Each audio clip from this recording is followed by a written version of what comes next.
ตายเลยถือพาบ้า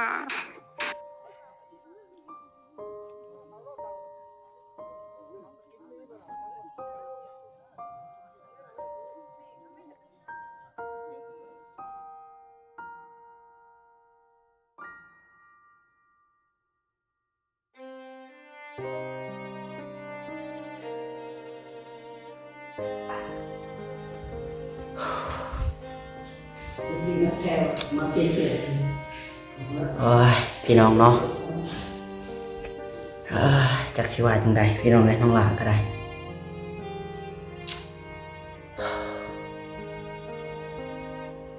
เปิดภาพบรรยากาศมาพี่น้องเนาะโอ้ยอยู่ที่กับน้องหลาเนี่ยแหละพี่น้องเลยบรรยากาศซึมเศร้าพี่น้องในมื้อนี้เนาะฝนตกวางแรงนี่แหละพี่น้องเอ้ย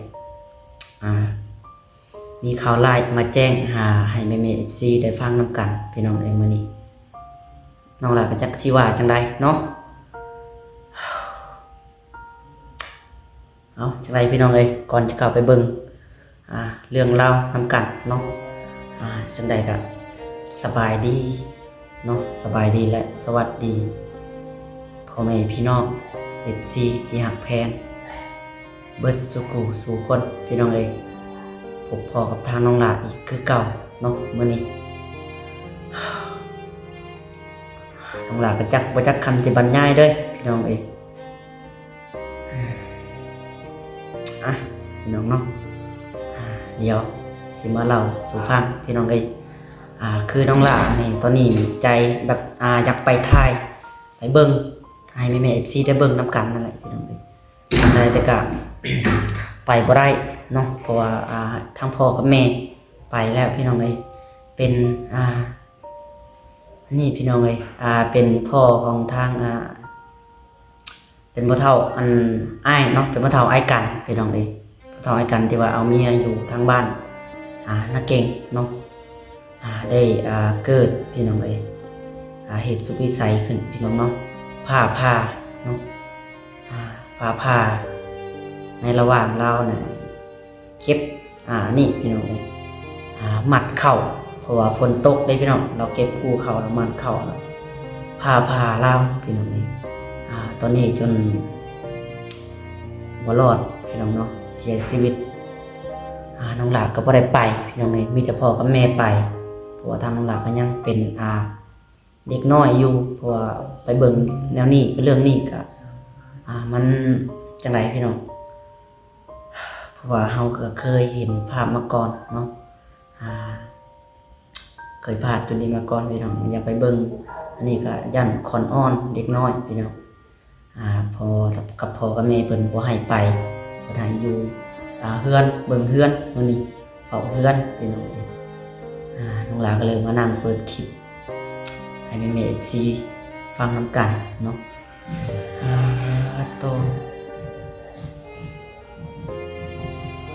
ใส่น้ำจ้อย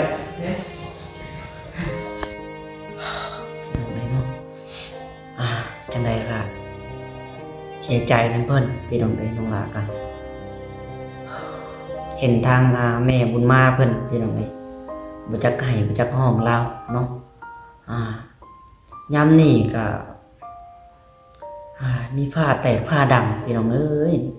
บ่คิดบ่ฝันเนาะน้องหลาก็ได้ว่าสิเกิดเหตุขึ้นมาพี่น้องเอ้ยคือว่ายังนี่ก็คือฟ้าฝนก็คือสิเบิดแล้วเนาะยังมาพากชีวิตคนไปอีกพี่น้องเอ้ยมาน้องจอยมานั่งนำกันก่อนนี่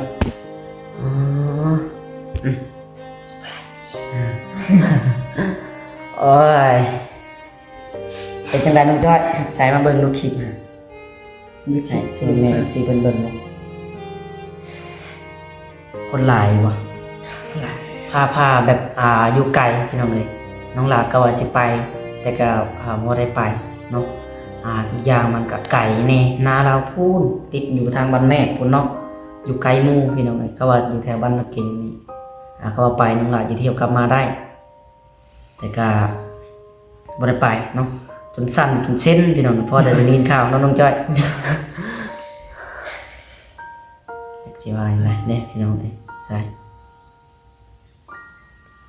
เป็นทางอ้ายเป็นถ่ายมาให้เบิ่งเนาะพี่น้องคนไอ้กันยางวนเบิ่งเลยแล้วกันจักสิว่าจังไดพี่น้องเอ้ย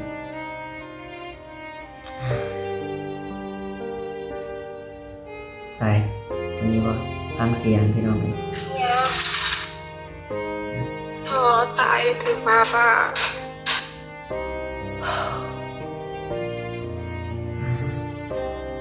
ฟังเสียงพี่น้อง พอตายถึงมาบ้า พอ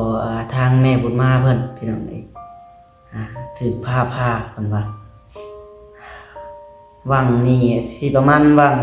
เบิ่งก่อนจักโมงว่า5 โมงเนาะ บ่ได้ สิตอนวังฝนตกแน่นอนจ้ะ ชั่วโมงกัน เพิ่นแซ่บบอกบ่ น้ำใช้ไปเลยแชทกันเลย พี่น้องในระหว่างวางฝนตกวางแรงนี่แหละเนาะวางที่ 2 โมง วางที่น้องหลาถ่ายคลิปนั่นแหละเนาะฝนเช้าตกพี่น้องที่อันนี้แต่2 โมงปุ๊บ หน่อย จักไผเห็นเราเนาะเพราะว่าคือว่าได้ยินข่าวๆเพิ่นว่าอันอิหยังลงกันมัดเข่าเก็บเข่าเก็บเข่าอยู่ให้นาเก็บเข่าอยู่ให้นาเราฝนตกเราเขี่ยวลงไปเก็บเข่านั่นแหละพี่น้องเอ้ยเกี่ยวเข่าแล้วเก็บเข่าขึ้นเนาะกับทางไอ้กันเพิ่นบ่ได้ลงมาดำเนาะก็สิแม่นพอเฒ่าเพิ่น ไม่กันเราก็ได้ไปกันพี่ ให้กันเราบ่ได้ไปเนาะแม่นี่ทางเพิ่นเก็บเข้าวพอดีเกิดเหตุพี่น้องสุขวิสัยหรือว่าฝนตกฟ้าคือว่าบ่ได้ดังปานใดน้องจอย เนาะ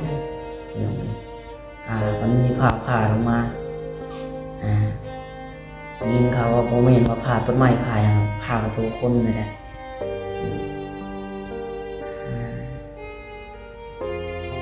จังไรกะเนาะพี่น้องเอ้ยเขาในใจน้องดาจะขึ้นไปนั่นแหละพี่น้องเนาะฟังเบิ่งที่ได้ไปบ่ได้ไปน่าจะเป็นมื้ออื่นพี่น้องเอ้ยก็สิว่าสิได้เฮ็ดเวียกก็คือสิบ่ได้เฮ็ดต่อละเนาะถ้าเป็นแบบนี้พี่น้องสิเป็นค่าเวียกค่าหยังทั้งพุ่นแหละมีแต่ทั้งพ่อกับแม่พี่น้องเอ้ยตอนนี้ยังบ่ได้ลงมายังอยู่พุ่นแหละอยู่บ้านนาเก่งพี่น้องน้องจอยมีเบอร์ทางพ่อบ่โทรถามทางพ่อ ถ้วยทองนะ เธอทองบ่ เลย ใช้รหัสนะ ว่า โทรถามทางพ่อว่าเป็นจังได๋นี่มันมีเงินบ่เธอทองบ่ นี่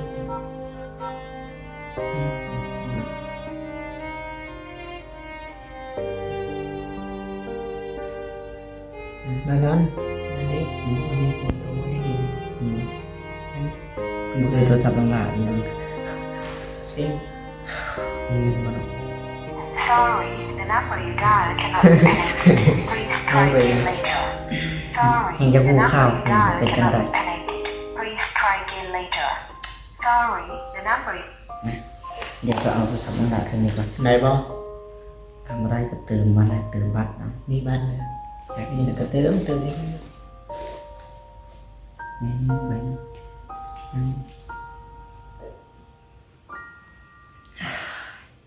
เดี๋ยวลองโทรมาก่อนมันเตือนมีเงินบ่เพิ่นก็สิแม่นเอาไปต้นนี้เลยนะน้องจอย โดนเอาไป เพราะว่าอันนี้เด้ เงิน เป็นเบิด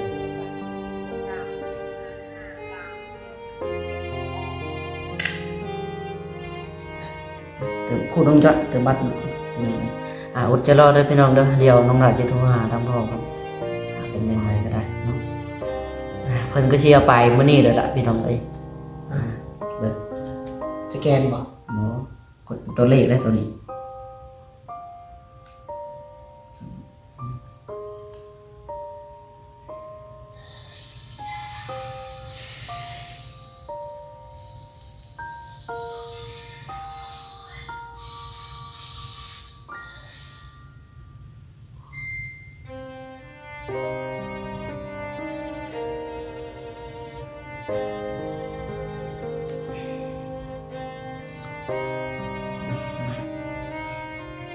ทั้งพ่อไปโทรศัพท์แค่นี้พี่น้องพ่อได้ในฮู้ข่าวเป็นจังไดเอาคือตื่นแล้ว เข้าบ่ ข่าวนี้อ๋อยืม เป็นโรคเป็นอะไร อ๋อ ตอนนั้นบ่ตื่น ซิมยืมเด้ซิมยืม ยืมนี่ยืมนี่ ยืมไหม ยืมได้บ่ ยืมเลยนะ มัน วะ ยืมมันต้องเฮาชะเบิ่ง ยืมซิม คิดก่อน ซิมโทรเลยนะวะต้อง ไป ได้ ก่อน ยืมเลยพี่น้อง เออ เติมปุ๊บปัญหากันไปปั๊บ แป๊บนึงคิดกันเด้อ หนึ่ง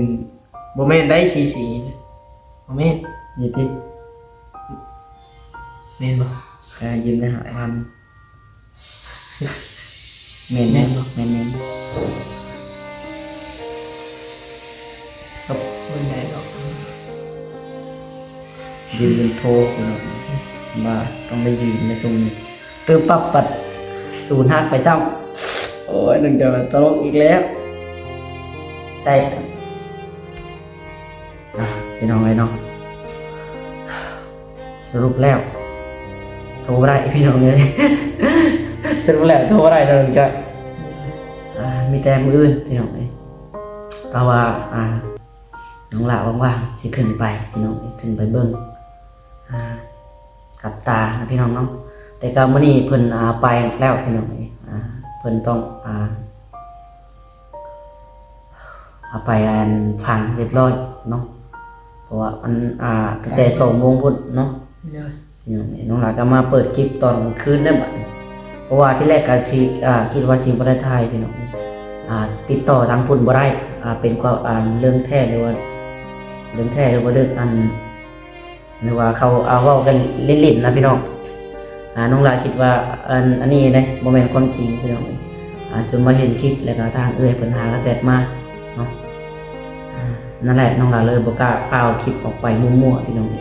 ถ้าว่าฮู้คักแน่แล้วยังคอยเว้านำกันพังพี่น้องคือโทรทางพ่อก็โทรบ่ได้กันพี่น้องเนาะคือสิเป็นไปนำเพิ่นบ่แหละพี่น้องไปเอาเสียชีวิตไปทำพิธีในศาสนานั่นแหละพี่น้องเนาะถ้าว่าคนตายไว้ตายในประเภทนี้พี่น้องเนาะคนเสียในประเภทนี้เพิ่นสิไปเลยพี่น้องเพิ่นสิบ่ได้อยู่กินหมูหรือว่าทำหมูทำทานเนาะบ่มีพี่น้องมีแต่ไปเลยเพิ่นว่าตายไม่แห้งเนาะตามภาษาท้องถิ่นตามบ้านเฮาเอิ้นกันพี่น้องพี่น้องจังไรกันเนาะฝากเป็นกำลังใจคือเก่าพี่น้องพุ่นแหละมื้ออื่นเนาะน้องหลานสิได้ขึ้นไปอย่างแน่นอนมื้อมื้อเช้าเนาะทั้งพ่อกับแม่กันอยู่พุ่นแหละพี่น้องมื้อนี้มีแต่มาแจ้งให้ FC ฟังนำกันสำนี้พี่น้องเอาจังไรกันเนาะจะอธิบายจังไดพี่น้องน้องหลานก็จนเว้าบ่อยากออกเลยจังไดก็ อยู่ดีมีแห้งกับทุกคนพี่น้องเนาะขอจบคลิปปิดคลิปบัดนี้พี่น้องบ่ได้เว้ากันยาวปานใดเนาะมีแต่ฮู้คร่าวๆไปซ้ำนี้ก่อนพี่น้องเอาจังไดกันเนาะโดยสบายดีพี่น้องบ๊ายบาย